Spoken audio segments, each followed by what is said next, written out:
Hello, and welcome to Emerging Viewpoints. I'm Nick Stadtmiller. Today we're joined by Barçın Yinanç to discuss Turkish foreign policy amid a standoff with NATO, Russia's war in Ukraine, and rising tensions with Greece. Barçın is an independent journalist who writes the weekly diplomatic column for Ankara Review. Previously, she was an editor with Hürriyet Daily News and an editor at CNN Turk's Istanbul headquarters. Barçın began her career as a diplomatic correspondent in Ankara in the early 1990s. Barçın Hanım, hoş geldiniz. Welcome. Merhaba. So, Turkey surprised many by objecting to Sweden and Finland's bid to join NATO. Now, there have been long-standing problems between the countries. Turkey feels that Sweden and Finland have support for groups that Ankara deems to be terrorist organizations. There are also some questions about restrictions of arms sales from Finland and Sweden into Turkey. But Turkey didn't raise any of these objections when the membership bid was first proposed, and it wasn't until Sweden and Finland formally announced their intention to join the defensive bloc that Turkey began to raise these concerns.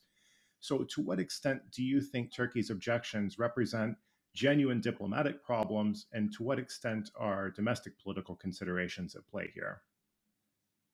Well, honestly, as a journalist who have covered Turkey's foreign policy for long years, I was suspecting that Turkey would have raised certain objections, especially to Sweden, in view of its relations with organizations seen by Turkey as terrorist organizations.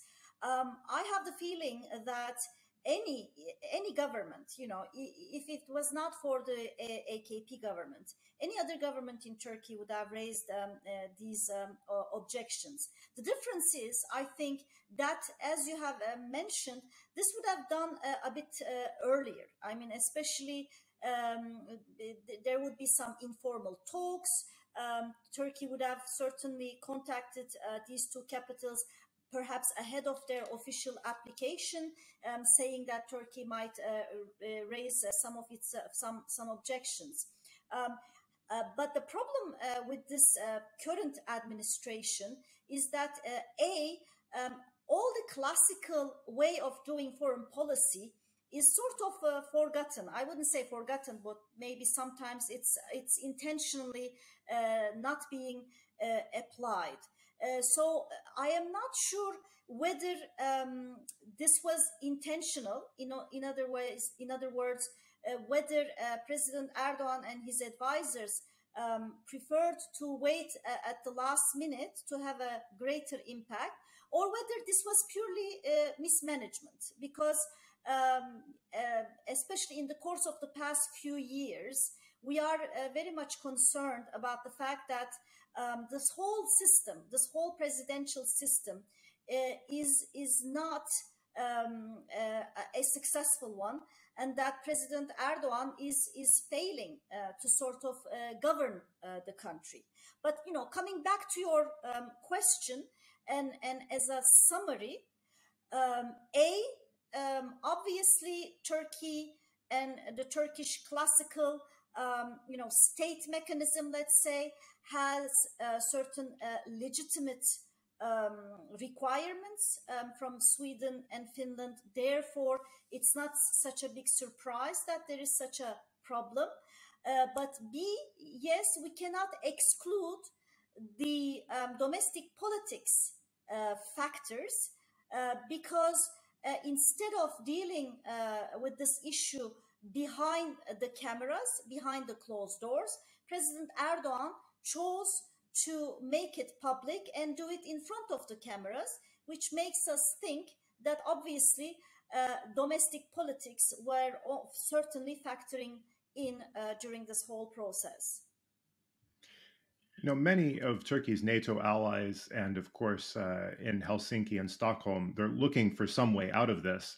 And NATO, a couple of weeks back, offered Turkey trilateral talks to try to resolve the impasse.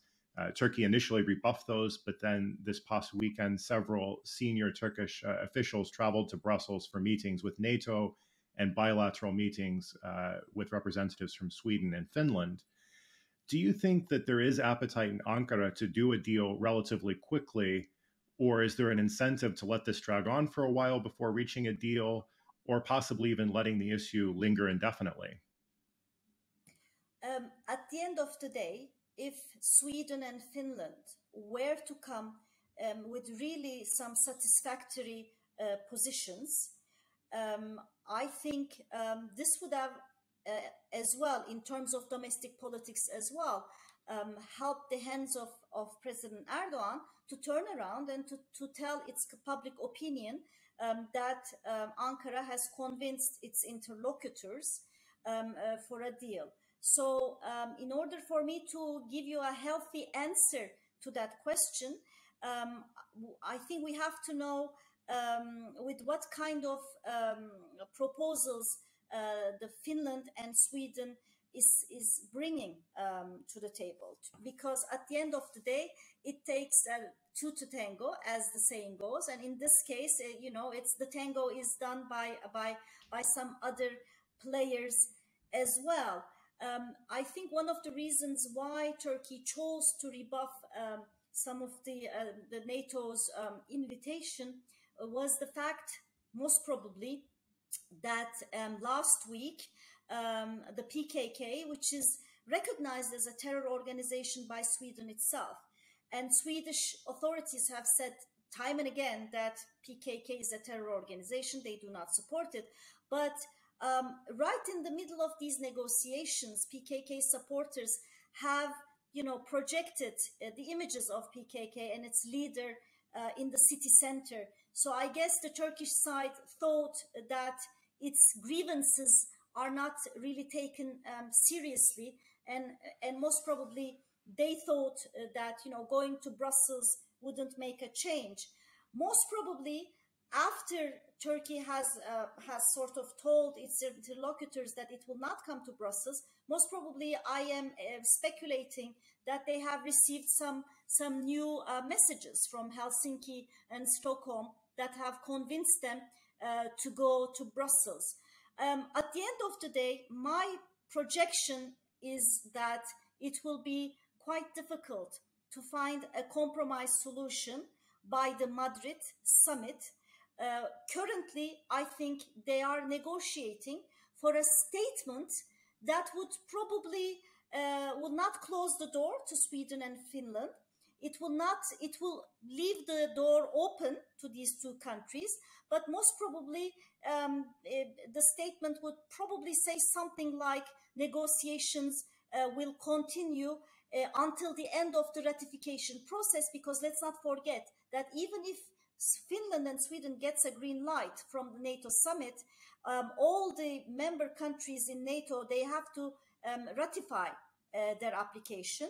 So this period, this ratification period could be used between Turkey and these two countries to continue these negotiations. In that case, this might as well help the hands of President Erdogan in terms of its domestic requirements as well, because some people are speculating that there could be some early elections by November.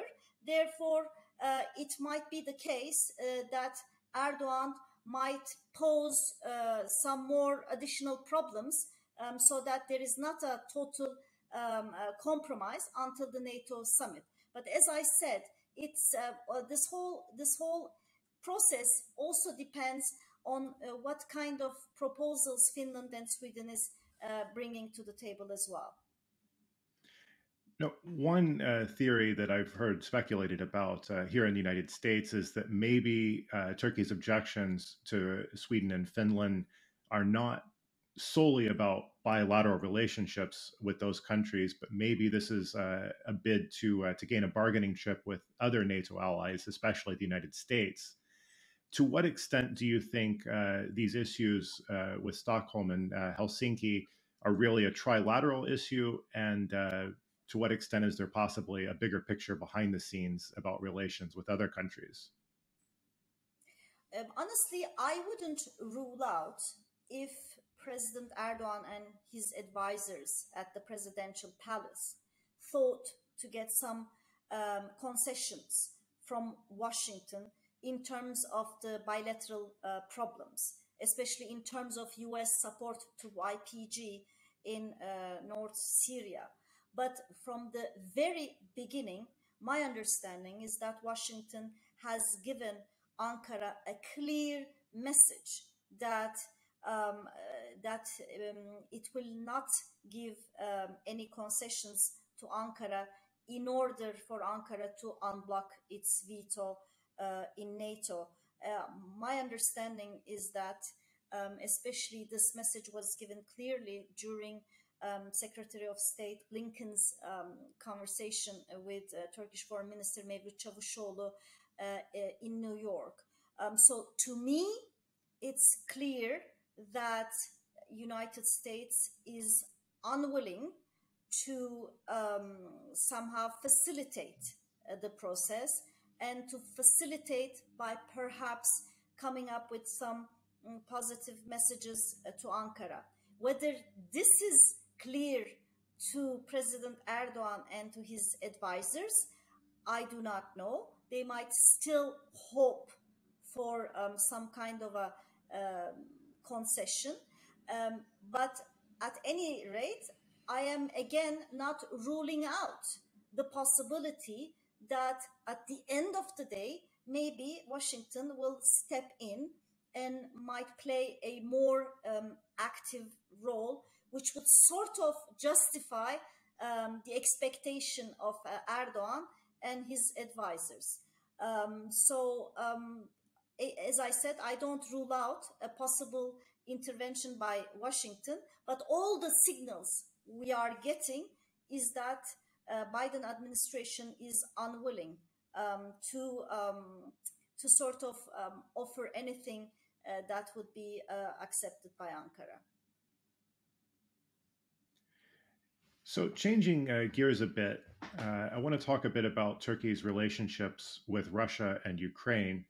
Now, Turkey has tried to walk a tightrope over the last couple of years in maintaining warm relations with both Moscow and Kyiv. On the Ukrainian side, Turkey has really expanded its support for Ukraine in the last couple of years, most notably by weapon sales, including the very useful Bayraktar drone. And with Moscow, of course, Turkey has tried to keep at least a transactional relationship alive with the Russians. This has obviously been complicated since Russia invaded Ukraine in February, but still Turkey is keeping the trade channel open. Of course, Turkey gets very important energy imports and also wheat from Russia. And then on the diplomatic side, Turkey wants to keep open a line of communication, particularly with Syria, where they want to retain some form of at least cooperation there.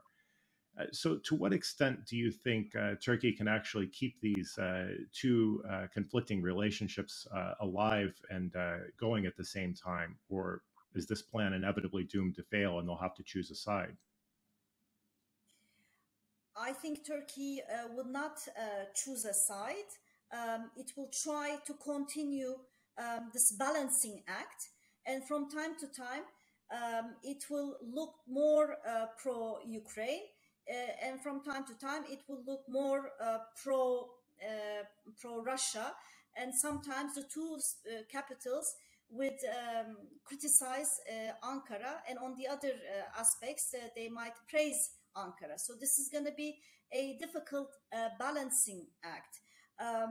Having said that, Turkey's stance will also depend on how the war continues and how the whole world's attitude would evolve.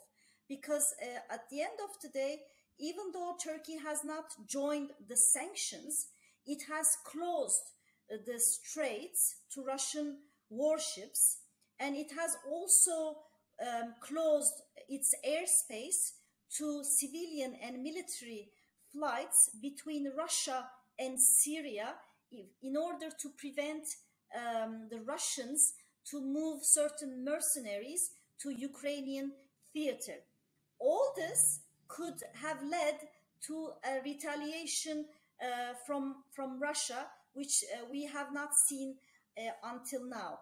But the fact that the whole world, except the Western camp, has not joined the sanctions is something that has probably have taken note by Ankara.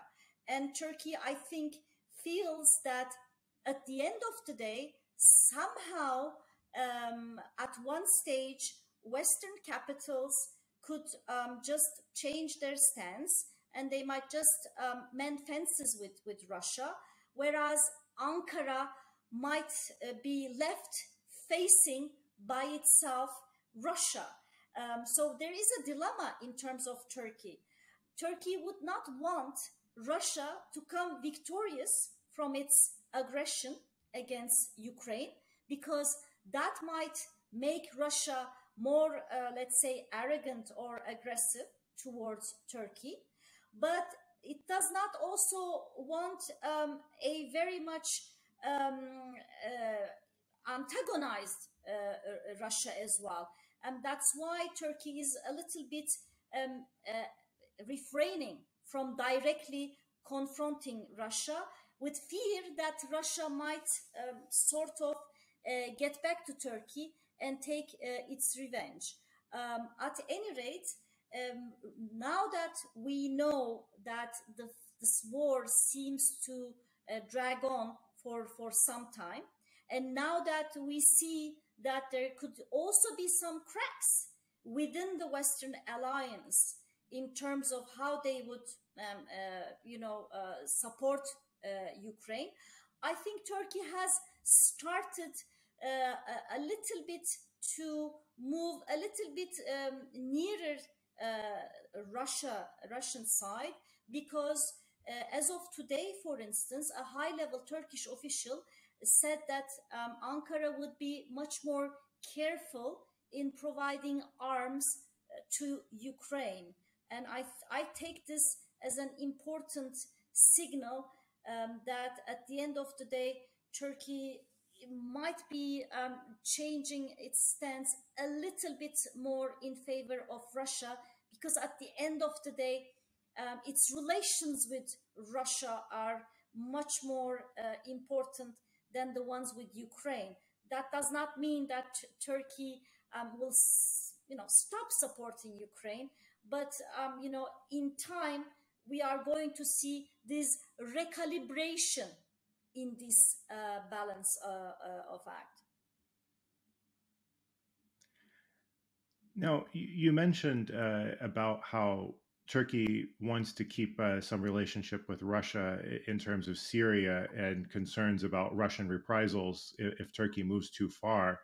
So what exactly are Turkey's security interests in Syria, and in regards to its relationship with Russia? I mean, what can Russia do to Turkish interests in Syria? There are two or three points to make. First of all, Russia is supporting the Assad regime, right? And this regime, which Turkey thought it would be toppled in a very short time, which was a huge miscalculation in 2011.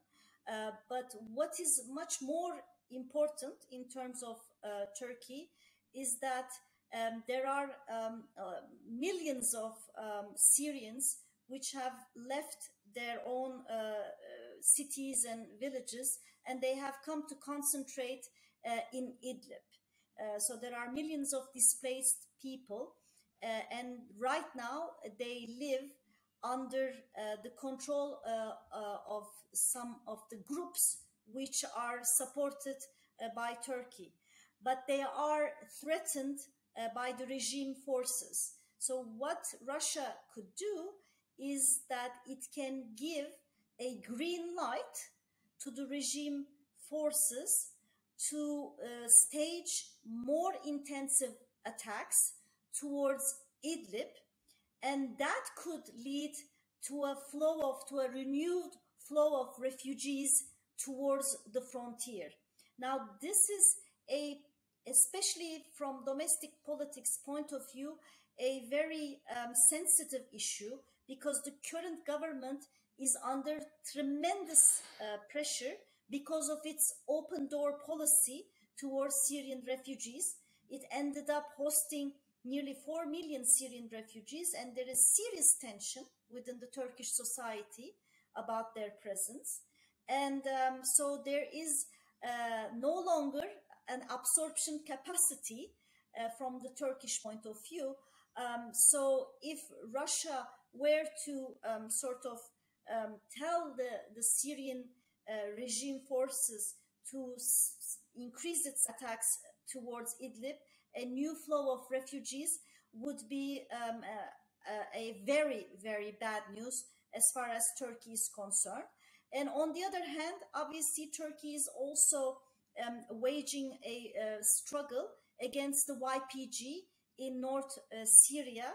And YPG, in the eyes of Turkish government, is the Syrian wing of the PKK. Again, a potential agreement between Russia and YPG would be, again, a bad news as far as Turkey is concerned.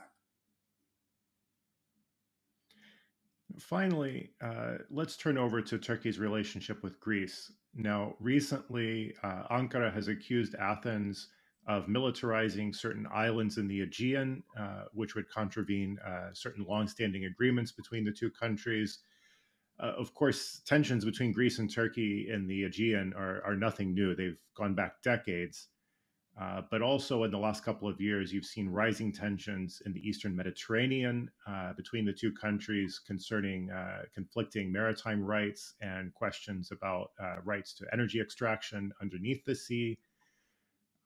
So there's really a long history of standoffs here, but the most recent one seems to be a bit concerning because you've heard a number of very hawkish statements from Turkish officials. In fact, some officials have even suggested cutting off communication with Greek Prime Minister Mitsotakis. So to what extent do you think this particular conflict, or rather cold conflict, is just the latest flare-up in a long-standing tension? And to what extent maybe is there something a bit special about this one? Well, as you said, every summer we were, used to have these reciprocal claims between Greece and Turkey. Now, the problem is the Turkish president has instrumentalized so much foreign policy for domestic politics that both domestic and foreign analysts started to automatically think that any foreign policy move that comes from Ankara is motivated by domestic considerations. As I said, the main responsible for that is this practice that has been undertaken by the President Erdogan himself. But just as a watch, a broken watch shows the truth twice a day, I think as an analyst, I have to refrain from automatically jumping into the conclusion that every step coming from Ankara is domestic politics motivated. Now, in the Turkish-Greek stalemate, indeed, I think the reaction of the Turkish president has been disproportionate because he just said, we're no longer talking to Athens. And the fact that Turkey has been raising its objections about Greece's militarization of the islands is again not a new phenomenon. The Greeks have militarized the islands, against, in fact, international treaties for decades. So it should be wrong on the part of President Erdogan to present it as if this is a new development.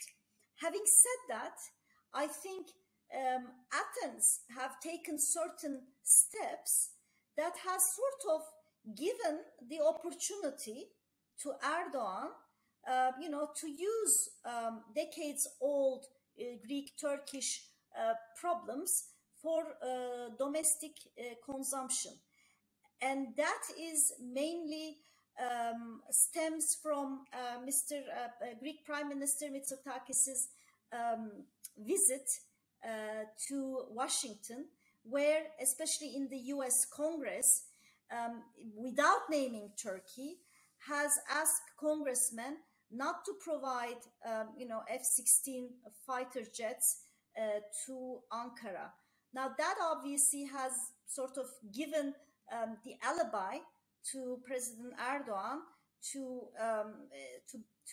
react to Mitsotakis and to find this relevant framework from which he could flare up the old issues and make it look as if there is tension between Ankara and Athens.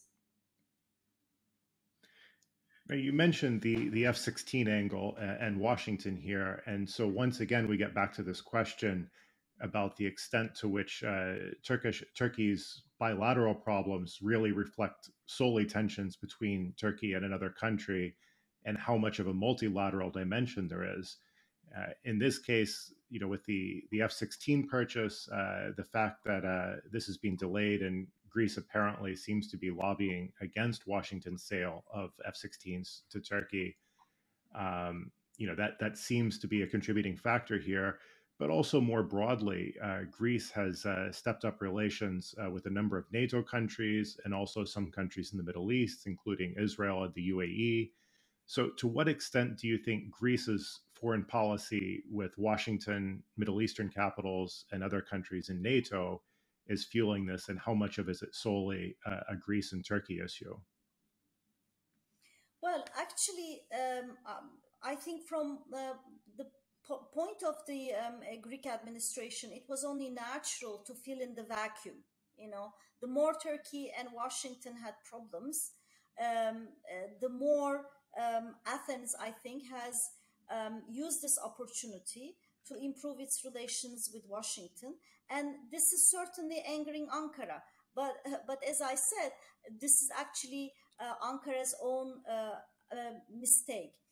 But one of the reasons why I think Athens have become a little bit agitated in the course of these past few months was motivated by two developments. One, I think Turkey started improving its relations with Israel. It has started a dialogue with Egypt. It has improved its relations with United Arab Emirates. So this whole anti-Turkish coalition, which was kind of being built up between Greece, Greek Cyprus, Egypt, Israel, has sort of collapsed. And I have the feeling Athens wasn't really happy about that. Also Washington has sort of withdrawn its support to East Med natural gas project. That has also was not so welcome by Athens. And also, I think Turkey was starting to gain points. Especially Turkey was starting to gain points, especially in United States, by the support it has provided to Ukraine, by the fact that it has, closed the straits to Russian warships. That wasn't also, I guess, a welcome development by Athens, because sometimes I have the feeling that for the Greek administrations, it's always a little bit of a zero-sum game. That's why I think Greek Prime Minister Mitsotakis made a point of going to Washington and to sort of give the message to the US congressman that, this Turkey, you shouldn't trust it. Don't look at its performance during the Russia war in Ukraine. This country will remain unstable, so don't sell them F-16s.